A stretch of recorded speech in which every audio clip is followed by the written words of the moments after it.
Yeah. Have you noticed any trends over that time or seasonal trends even in speed dating? Right from the get-go, there was a lot of popularity. And what I realized after is the New Year's is a really popular time to date. New Year's resolutions, all of that. Yes. The holidays are a really hard time to go back home, and grandma goes, "So are you seeing anyone nice?" And no, not yet, grandma, but I'm really busy with work. So New Year's comes around and you go, "Okay, I'm going to get myself out there. Grandma's not going to ask me that this year." One of the missions of our podcast is finding Hazel husband number 2. Do you think we can do that? I think we can find number one and number two. Number one is already gone. Well, we are hard at work on that, Hazel. I'm gonna get myself in the database this afternoon.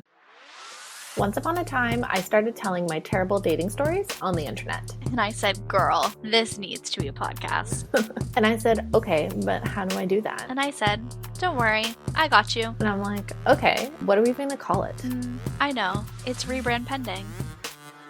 Welcome to the pod, Matt. So great to have you. It's great to be here. So we thought that since the speed dating events start with icebreaker game, we have an icebreaker game, Matt. So it's really quick, would you rather questions about dating. Sounds good. Ready? Would you rather double date or blind date? I feel like double date. Okay. Would you rather date night in or date night out? Probably date night out. Just because my place is a little cluttered. I tend to use it as storage for flair stuff as well, and spoken like romantic. Like a true entrepreneur. Yeah. Would you rather pick your date up or meet them at the date? I feel like meeting them at the date, but being 5 minutes early, just to get the table, get everything set up. You make a good first impression that way. Love it. Yeah. Would you rather long distance date or date in a small community where everyone knows your business? Probably date in a small community. I feel like everyone already knows my business. We'll dig into that a little later. Yeah. Would you rather define the relationship or keep it undefined in a situationship? Definitely one for defining the relationship, even if it's let's put a pin in this for now. Communication's key. That's true. Yes. Would you rather coffee date or first? Oh my God. Would you rather coffee or dinner for a first date? I feel like dinner for a first date. Yeah, somewhere maybe not too fancy. Definitely not McDonald's, but local hole in the wall, something like that with a bit of charm. Oh, interesting. I think the opposite. I don't want to spend more than a couple hours with you before I know you. Okay. Would you rather friends to lovers or love at first sight? I feel like love at first sight. Sometimes friends to lovers, there's a lot of baggage, there's a lot of history. It's great in some cases, but not in others. Interesting. Would you rather big romantic gesture or small, thoughtful surprise? Small, thoughtful surprises. The small things add up. Yeah. And last question, would you rather speed dating or matchmaking? Oh, I think it depends on the situation. Both have their charm. Both have their benefits. Fair enough. Really hard to say. Yeah. Okay. I love it. Yeah. Thanks for humoring us. My pleasure. Great questions. Okay, so let's bring the listeners up to speed. So, Matt, if you were speed dating right now, what's the elevator pitch you would give us about yourself? What's your 7 minutes to sell us? Well, 7 minutes to sell myself and my personality. That's how long we'll get in speed dating. Yeah. I like to think that I'm a fun, quirky guy. I definitely have a bit of a nerdy side, fan of Star Wars, the Alien series, Lord of the Rings, stuff like that.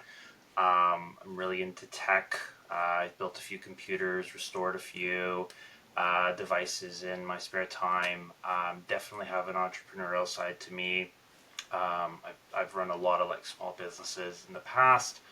Um, what else? I'm really passionate about video games. It's where I spent some of my career. Um, enjoy soccer or European football. Big supporter of my Italian team growing up and my local team, Toronto FC. Um, I think that is the elevator pitch for most of it. I'm an entrepreneur of a company called Flare Events. We're a speed date. We're an off app dating company. Mm-hmm. Yeah, yeah. I like Yeah. to keep busy. Very cool. Mm-hmm. So we talk to our listeners a lot about pivotal moments. And what was your pivotal moment getting into entrepreneurship? Because obviously it's not for everybody. Most people Hmm. don't wake up as a child and be like, I want to be an entrepreneur. It's something you kind of stumble your way into. So how did you get there? Yeah. I feel like since being a child, I've had sort of tendencies in that area. Like one of my first jobs was obviously going around cutting grass, but building up like a client base from there. When I was in university, I did a lot of brand ambassador work. And one of the positions I had was as a host for a speed dating company. So that was my first foray into the space and introduced me to the market. Um, at the same time, I had like a little Kijiji store for like tech repair and stuff. So I built computers and stuff for people, repaired like Roombas and stuff. Cool. So I've always found a way to, excuse me, I've always found a way to keep kind of busy. Um, and around 2019, when I got the idea to start Flare, it was sort of, I had moved recently and found an old box of all the assets and stuff from the company I had worked for when I did speed dating, and I did that for about 2 years. Had a lot of notes on how to really modernize the system, um, and I was just really frustrated professionally wise. I wasn't really seeing the opportunities that I was really um, looking for in work and in profession and in advancement. So I got the idea to start Flare from there, and we've been growing strong since. Nice. Um, so Flare is not your first business. No, well, the first official business, but I've Okay, had like little kind of endeavors before it. So gotcha. Okay. And does Flare take all your time now? Is that all you do? Flare is my full time passion and job now. Nice. Yeah, Nice. yeah. What's it really like running a dating company? It's a lot. I think that the market is kind of the Wild West still.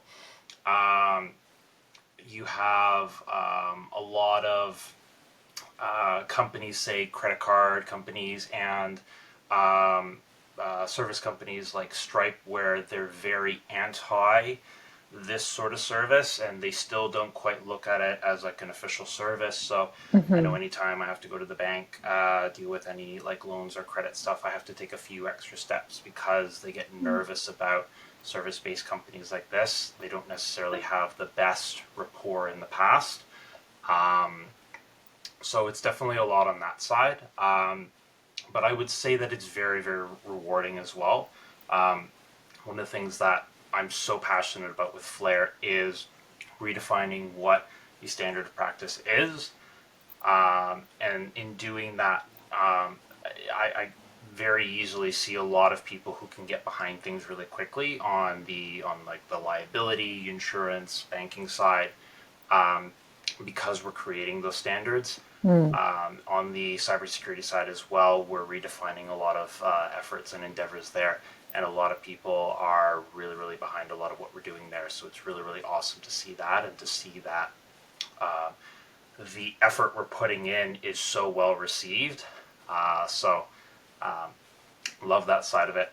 And then obviously there's the other side where it's about focusing on the romance, on the success stories, and building that out. And you see all those little successes and all those little challenges, and you try to work to turn them all into wins. We had one couple recently who posted a photo. They are traveling in Florence, Italy right now, and Nice. they met at a dating event in the summer. So Oh, we're just love those as well. And yeah. those are, I mean, if it was just that, it's reason enough to keep going. But yeah, it's a lot of work.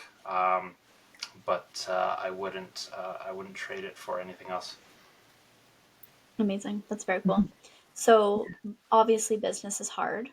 What is Mm-hmm. your why behind the business that keeps you going? Like, did flare events come from a personal need or from like an industry gap that you saw? Bit of both, honestly.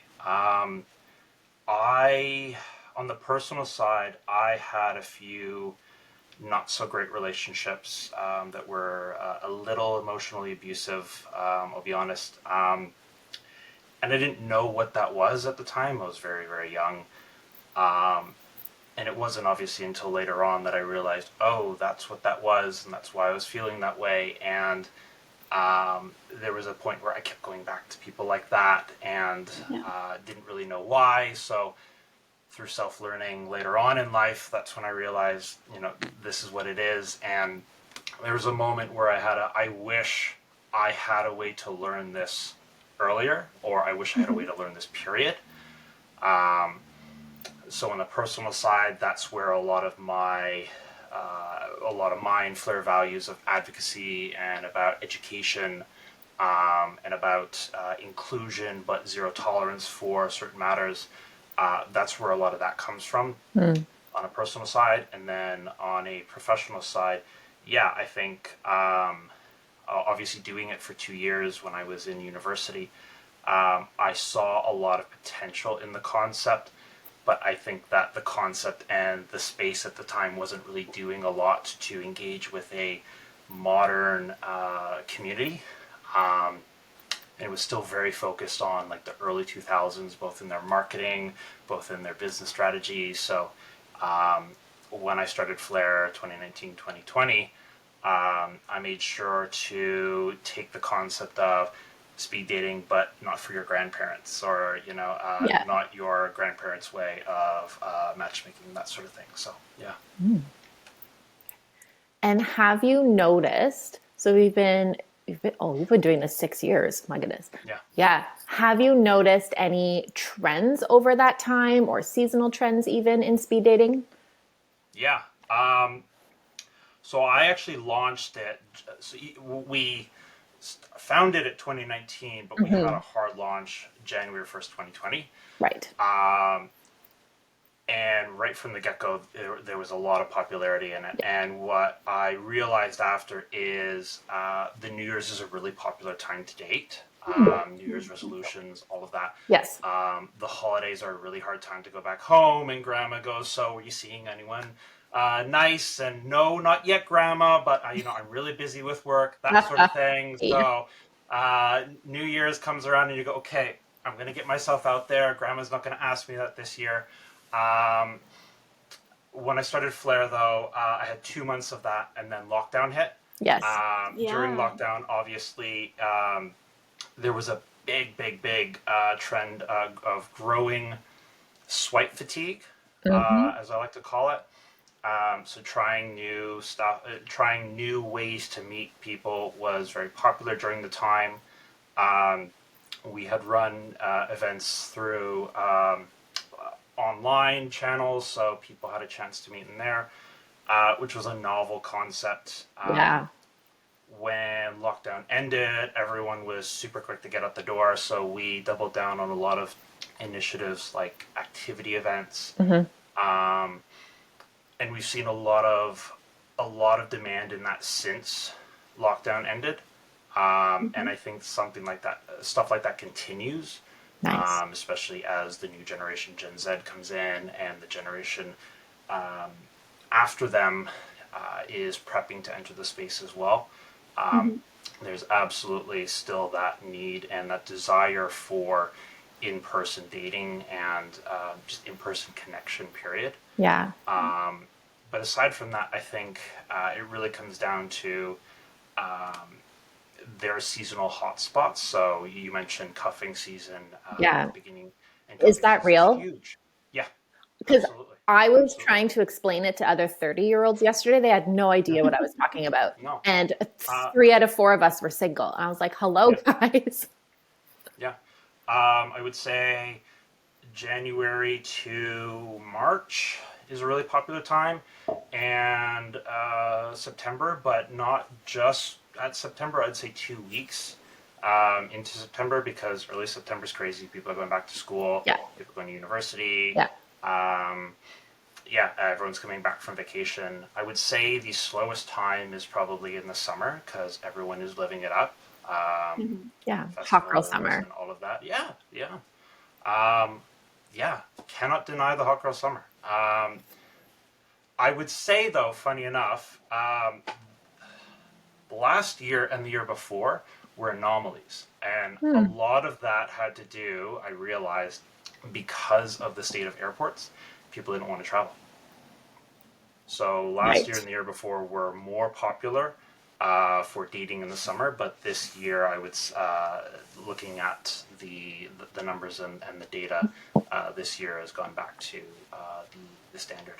Interesting. Yeah. Hmm. That's very cool. Yeah. So we know you from Hazel going to speed dating at Flare events. What else is there to know about Flare events? Like you mentioned some of these activity-based dating. What else does Flare events offer? Yeah.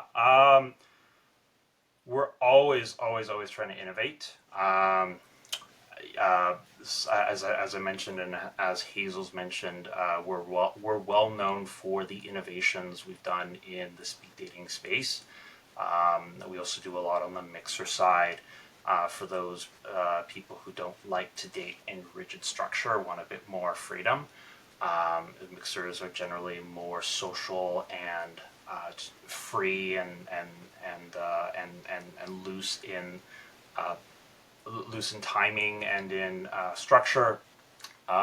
We offer coaching, focusing and emphasizing more on helping you be better equipped to deal and manage with social situations, because we all know dating is not easy. We also offer matchmaking, which is, I would say, our most ambitious and innovative project to date, because we take a lot of concepts and best practices from other markets to not only reduce barriers like financial cost, but also improve things like turnaround time on a lot of results and such. So, yeah, we're very much a one-stop shop for a lot of your off-app um, needs.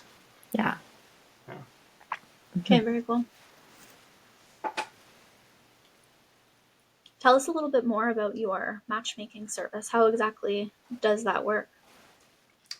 So we have a database, or as I like to call it, the dater base. Patent pending. I'm kidding. PM, But everybody. um, which is open to everyone. So if you've attended a few of our events, you might get an invite to join. If you haven't and you're just really keen to get on it, you can snag a spot on it on our website. Um, and essentially, anytime a client comes around, they um, uh, in their intakes, they'll hear and they'll speak to one of our matchmakers. Um, they'll go through their likes, their dislikes, all of that stuff. The matchmaker will know almost everything about them, and then they'll get to work finding someone that meets that criteria within our database. Um, and then from there, they get to go on 3 to 5 dates, and hopefully meet their partner in crime, future partner in crime. Okay, very cool. Mhm. One of the missions of our podcast is finding Hazel husband number That's number two. 2. Do you think we can do that? I think we can find number one and number two. Oh, number 1 is already gone. Long Oh, gone. okay. Yeah. Okay. Then She's yes. ready Then for an yes. Number upgrade. two. Yeah. Okay. Okay. Okay. Well, we are hard at work on that, Hazel. Perfect. Okay, so back to the business of things a little bit. Flair Events hosts events in 8 cities across the country. And I would expect that there is like anxiety and risk involved in expanding to places where you're not physically there. Can you tell us about that? Yeah. It's so funny you mentioned that because I was just talking about that yesterday too, as we look to expand beyond Canada. But Mm. it's a matter of good planning, I would say. Yeah. A matter of trust and a matter of contingencies. I think back to the first time I had an event run where I wasn't there and just how anxious and nervous I was. But I feel like it's something you get used to over time, and the ways to help you through it are to have, plan B, plan C, plan D, E, F in place, and then obviously not to panic. I come from I come from a marketing and events background, and my motto in that sense has always been um, hope for the plan for the worst, hope for the best, Mm-hmm. and always anticipate the unexpected. So um, I think just making sure that you take the time to carefully expand. We have a bit of a process and a system in place, making sure that we find the right people who get what we're about, who get the mission, and people we can trust. Yeah. And then setting them up for success is probably the one thing that people echo who work with me at Flair is I'm all about, and I'm very passionate about setting people up for success. So making sure that they have the resources, advance notice, making sure that we are crystal clear, ready to go with the venues and the partners we work with, um, and then letting everything else sort of unfold. Okay. Is that the biggest risk in Flair events? I think so. We're very methodical when it comes to the organization and the process. So when stuff doesn't work, we'll know early on or as early as possible in many cases, and then from there um, we're able to pivot and react on it. There's actually an event yesterday that happened as a great example where the venue had run a little behind, and so the venue itself wasn't open, and our host was outside for I think about a half hour, but we were able to get in touch with the venue. They got in touch with the person. They let us know the person was in traffic. They're going to be on their way. The event started, I think, 5 minutes late because they had to open the venue and get everything set up. But Yeah. our staff, our team was still on site. We still had the contact with the venue, so we were able to figure out what was going on and then troubleshoot from there. Mm-hmm. Perfect. So it sounds like you have a pretty good team Oh behind yeah, you. yeah. You have to. I think human power in this day and age is um, sorely undervalued. Mm-hmm. Do you have a lot of the same team that you started with? Um, no, we've had a few people who have advanced both within Flair, and then they've been able to take those skills elsewhere. We've had new people come in. I'd say that the team we have now is the team I've had the longest. Mm-hmm. But I think one of the great things of working for a startup and then just for Flair is there's endless opportunity, Yep. and it's all great experiences. Yeah. No, absolutely. Matt, we would like to know about the messy side of entrepreneurship. For example, people unhappy who come to your events, hosts don't show up. Tell us. We want the drama. The tea. Give us the tea. There's lots of tea, Yeah. lots of drama. So the messy side, wow. Um, There are statistics, but they're not fully formed numbers yet. I've been trying to get those, but the one of the unfortunate things working in this industry is we are the most receptive to customer abuse, Mm. but not just like Flare and so on, like Tinder, Hinge, Bumble, and those are metrics that people don't like to share, but I think they're really important metrics to shine a light on because um, it's difficult.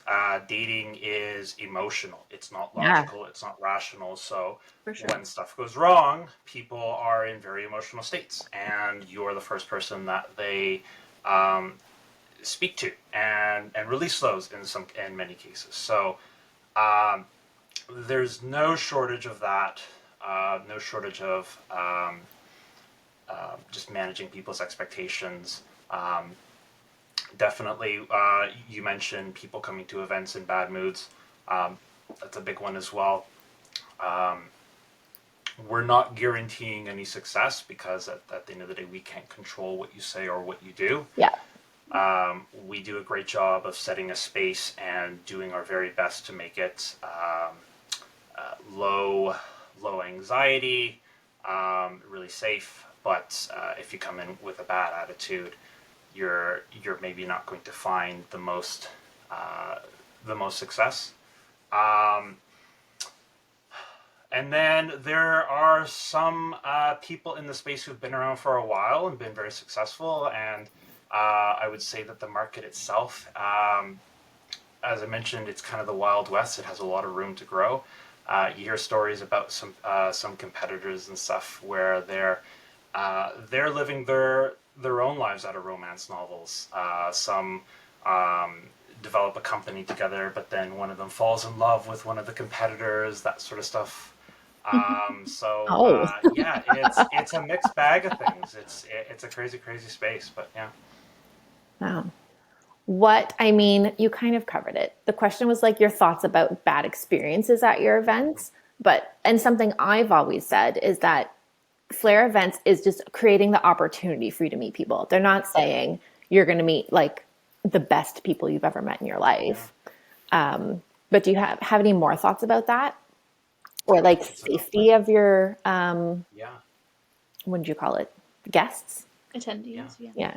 I think it's about perspective. I think it's a really interesting position we're in because people are almost unlearning stuff that has indirectly been told to them. Mm. One of the biggest things is that there is endless opportunity and endless possibilities. Yeah. Apps like Tinder, Hinge, where you can swipe an almost endless amount of times. Um, Subconsciously tells yourself that there are endless opportunities out there. Right.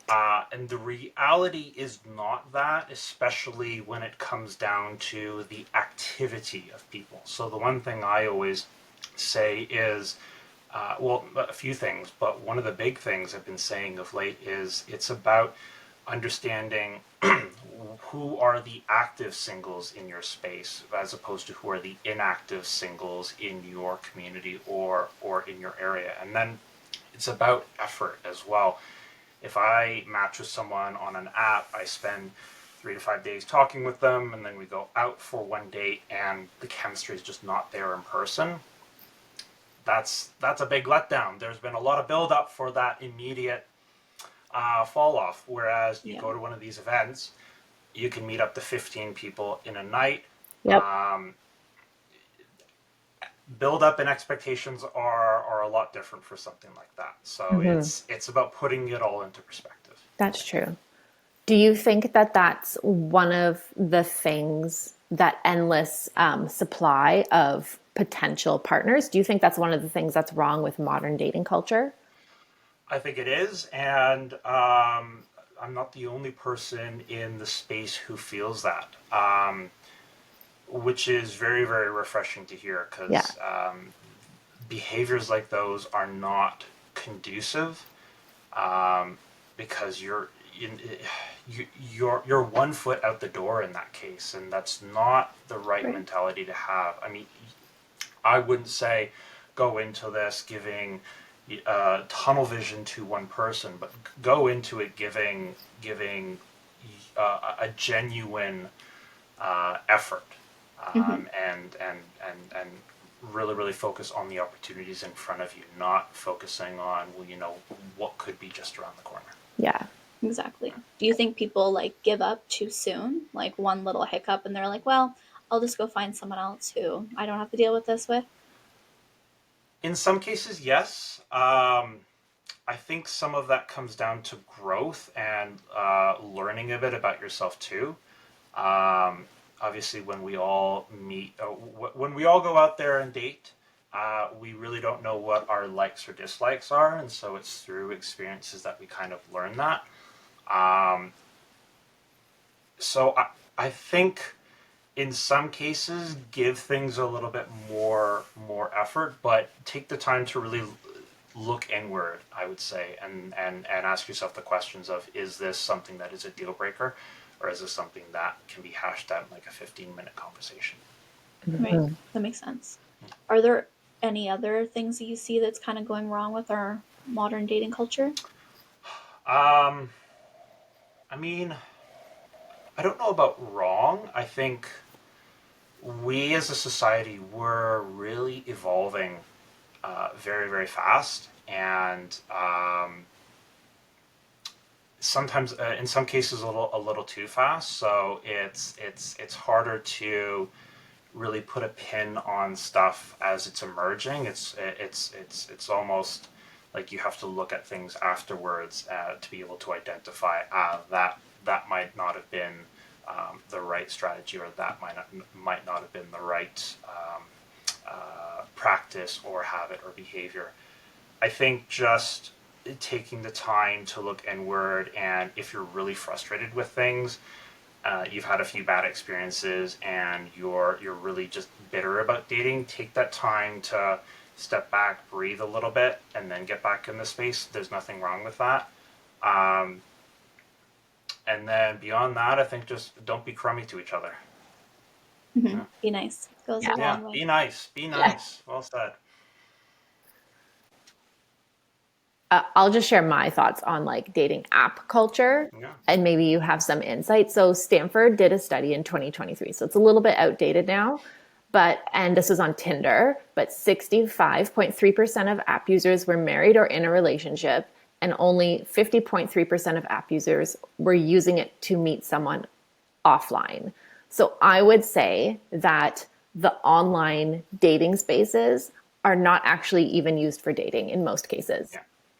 which is really unfortunate. Yeah. And then, Yeah. so what are we left with? Flare events. That's what, everybody. Yeah. Yes, the study is out of date. I'm well aware of that study. Yeah. One of the things when that study came out, I heard a lot of was, catfishing, and Yes. old profiles and stuff. But a lot of what I'm hearing these days too are, how many of them are AI profiles as well. Mm-hmm. Oh, really? Yeah, yeah, yeah. Hmm. What is the benefit of that? Like, why would people create AI profiles? Um, for Meta and Instagram and all of that, my understanding is it's done to generate views, responses, and then to monetize off of that. Mm. Um, Aside from just not so nice stuff, I can't see any reason why beyond that, or maybe just to build out the platform to beef out some of the catalogs, but Okay. yeah, Interesting. Interesting. Yeah. We talked about this yesterday a little bit in preparation for today. We talked about, people who are showing up to speed dating, they're real people. So they have yeah, that going for them. mm-hmm, Hmm. yeah, Well, they have the intention. Like, you're not going to speed dating just because. You're going there because you're open to dating. Yeah. I think that's a huge difference. On the consumer psychology side, there are a lot more hurdles to go through to attend one of our events Yes. than it is to download an app and then create a profile and do that. So, right off the bat, you really put the intentions of people to the test, just by getting them there in the first place. So, yeah, yeah. For sure. So, are you currently dating as well? I am not. I've been in a very happy relationship for about 3 years now.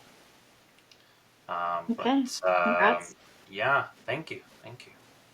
There's always more I'm learning, and always more that I've learned that I get to put to the test firsthand.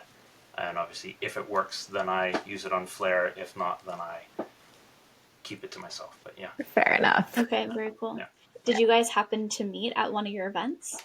No, as much as I like to joke, yeah, as much as I like to joke about that, there is a very fine ethical line that I would be crossing by doing that. Mm.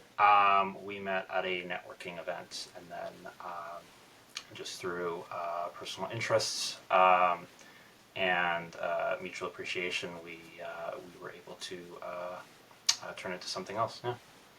Okay, very cool. Yeah. Do you Yeah. see the future of Flare at all going into like dating support or anything? Like not just finding love, but also maintaining it later? I would love that. I think how we cross into that space needs careful consideration, because obviously, like, take our dating specialists for example. They're really good at advocating and educating on how to date, how to interact, how to navigate social situations. So there is a bit of an overlap there, um, especially when it comes down to navigating social situations. But I think couple psychology after that 3 month honeymoon period is very unique and something entirely different. Mm. Um, Maybe it's about boosting some of the certifications and some of the education of our coaches, and then expanding into there. On the event side, I've always wanted to do like cooking events, but aside from just like apps and single dishes, it's very difficult to do that for singles when you're in a group setting. So maybe doing, yeah, couples cooking event, stuff like that could be very, very fun. Yeah, that Yeah. sounds very fun. We could go together, Kristen. Work Let's on do our it. communication. And the benefit of the pod. Yeah. Yeah. All right. Well, to close up our conversation, do you have any parting words you would give to our listeners who are looking for love? If you haven't heard of Flare, check us out. Otherwise, if you have, thank you for your support. Amazing. Yeah. And tell us where the people can find you. You can find us on our website at flareevents.ca. You can also find us on Instagram, TikTok, and Facebook. Nice. Awesome. What are your next upcoming events? What's going on in October? What's going on in October? We have a big mixer coming up in Calgary that I'm very, very excited about. It is on October 25th. It is a Halloween themed. Ooh. Very, very excited for that. It's one of the few times we've tried to do themed events, so Mm. really, really excited for that. Excited to see all the costumes that people come in. Yeah. Awesome. And if there's a theme to do, it's Halloween. Yeah, yeah, Best absolutely. holiday. Yeah. My favorite. There's one. The last time we tried to do it was at an axe throwing event, and we had to be Mm-hmm. very, very careful with that because obviously you can't be putting masks on and then Yeah. throwing axes. But Mm. aside from that, I thought it was a very apt event. Cool. Very fun. Okay. Hazel, do you have any other questions? No.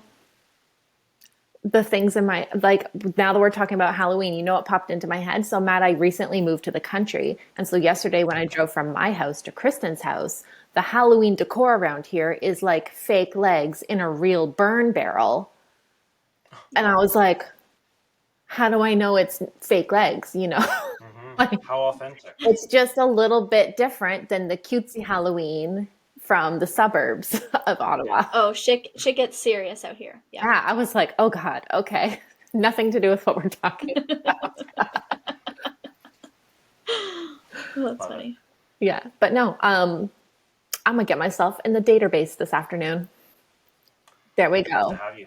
We can, We'd love to have you. You hear that, yeah, stay tuned. podcast listeners? Stay tuned, everybody. We got a The local search is celeb in the not over. database. Yeah. You hear that? Yeah, you hear that, everybody? I'm a celebrity. I'm a local celebrity, actually. Yeah, TM that. Okay. Yeah, and Hazel brings back all of her tea post date. Stories. Yeah. She lets us in on what went well and what didn't. So listeners are along for the ride. Yeah. I've been along for the ride for a while as well. Great. I take notes and then I tell my hosts, okay, this person was acting this way, keep an eye. No. I can send you the screenshot proof of everything I say. Yeah. Yeah. If you ever need someone to share the tea with, and Kristen is unavailable, happy to share it in the goss with you. Yeah. Okay. Done.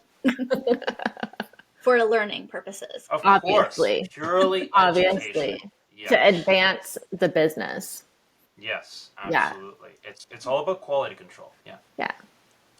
Exactly. Any questions for us, Matt, before we close things out? Yeah. What made you both want to start this podcast? From one person with an entrepreneurial spirit to two others. Well, go ahead, Hazel. I have had a few. It's funny because it ties back to dating. It does. So, I love it. Yeah. It ties back to dating. Yeah. Like these It's days. just trying to live the fairy tale. No, I had a few other like false start of podcasting with other hosts and even by myself. I didn't enjoy talking to myself. And so I don't know if you remember last fall, there was an Instagram trend where it was women in men's fields, but you would talk about like something stupid a man did and be like, I did this, women in men's fields. So I did those and people enjoyed them. And then I was getting my hair done. This is going to be a very long story, but it's fine. We take the scenic route. I was getting my hair done and my hairdresser, who I've known for most of my life, actually, she was like, you know, it would be funny, like a countdown to Christmas, but dating stories, because you have so many of them. And I said, I love it. Let's do it. And then I almost didn't do it. But then when we talk about Ho Ho No, that's what the Instagram series was called. And then Kristen just saw them. Actually, we had met before and I didn't remember, but she saw these and she was like, you need a podcast. And I said, I don't know how to do that. And she said, but it's okay, I do. And then after the Christmas break, we met and we just started talking and then we started recording what we were talking about. Yeah. Love it. Yeah. It was awesome. We became friends really, really fast. And Yeah. It's been fun because we've got to know each other almost through the podcast. And a lot of time we'll meet to plan or even in prep of the podcast. And I'm like, okay, stop talking right now. I'm hitting record. This is pure gold. Because it's just naturally what we talk about. We're both very passionate about business and entrepreneurship. We have really fun stories that happened in the past. So it's been really fun to share that while we also get to know each other. Yeah. And then we set goals for the future. And we've done some really fun things in the podcast. Yeah. And similar to Hazel, I had a podcast before that kind of fizzled out with another co-host. And so I was kind of waiting for that opportunity to start it up again because same thing. I find it very awkward to talk to myself. It's hard to show up when it's just you. So it's been nice to do it together. We're a good match. Yeah. I love that. Yeah. And the listeners are very invested. I bought a house in the spring and this house. And we had to do an emergency podcast, but when I did because I was freaking out, and then when we did the Instagram promo for it, I said okay, guys, I have something real big to tell you. And then I put like a beep over top. People were so mad. Oh, And we're like, go check out the Yeah, podcast, that's learn what it is. I love it. yeah. I love it. Yeah. So it's been good. It's been fun. That's awesome. Yeah. And one day we'll be the next Canadian Giggly Squad, you know? Yeah, that's so cool. Said it here first. This was fun. Really fun. Good. Yeah. Great start to a Monday morning. Yes. Well, Thank you for thank joining you. us. Thank you both for having me. This was a lot of fun. I was very, very excited for this. Do you want to come back for a panel, maybe? I absolutely would love to. Okay. Okay, cool. We're planning some exciting things. And we love the idea of a panel to get like a little bit of debate going. Some like constructive difference of opinions on different topics.